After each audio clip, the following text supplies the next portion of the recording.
be left with the last bit, which is grit. You can just give you a background, quick summary of the grit.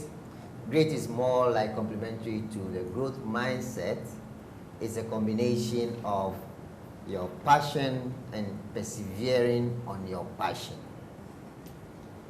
So first point is to fill out the things and areas that you feel passionate about, and when the obstacles come, do you leave it and say, as for this my passion, there's even no money in it. Nobody is recognizing it. Yeah. Or I've seen all there is to see. There's no further reason for me to push ahead. This is the grit. So while you have the growth mindset of making a lot of effort, tackling challenges, not avoiding mistakes, you are staying on it. You are persevering. And that is a great part. We have several examples of people. Initially, you see them, they don't seem to have like any talent. They are not coming with like any sharp skills, and they stay on it. They stay on what they are doing for so long.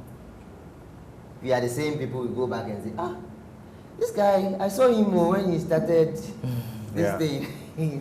So I have the story of my classmate from secondary school, and we were in university together, so I didn't know him. And this guy was the most horrible dancer, according to me, under the sun. Okay. And he was so passionate about dancing. So unless he doesn't hear somebody whistling, he will start to dance. Any form of music, he's dancing. And the dancing is horrible.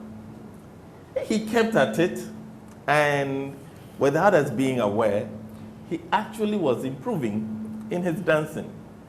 Now, when we got to university, there was one time, he continued with that behavior. So there was one time we were having a conversation, then some friends actually made the remark that this friend of mine, who is called Susu, is a better dancer than me. I tell you, I could have died.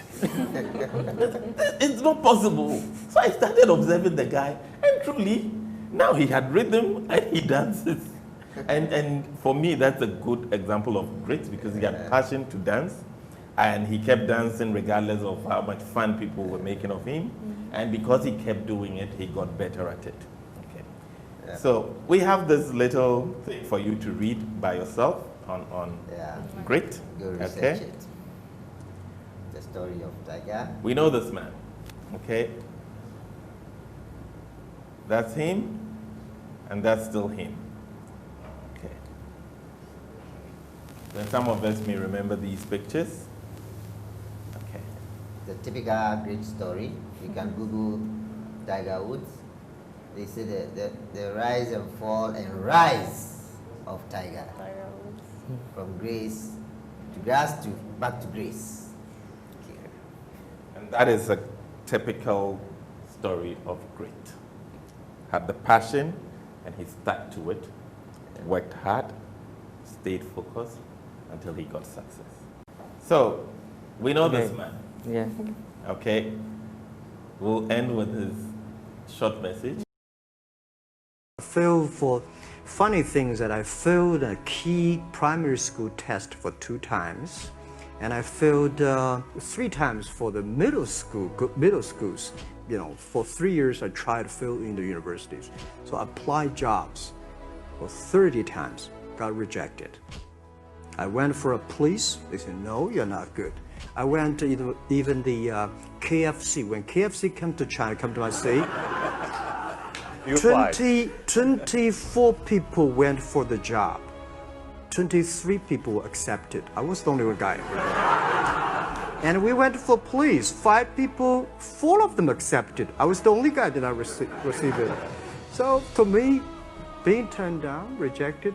Oh, by the way, I told you that I applied for Harvard for 10 times, rejected. I know I'll be rejected. I just want to say that. Yeah, sorry now. I think we have to get used to it. We're not that good. Even today, we still have a lot of people reject us. I don't think in this world there are a lot of people be rejected more than 30 times. If we, the only thing we never give up, the only thing we're like a Forrest Gump, we keep on fight, we keep on changing ourselves. We don't complain. Whether you are successful or not successful, I find that people, when they finish the job, if they make the mistake, if they fail, if they always complain the others, this guy will never come back. If the guy only check himself, yeah, something wrong with me here, something wrong with me there, this guy has a hope.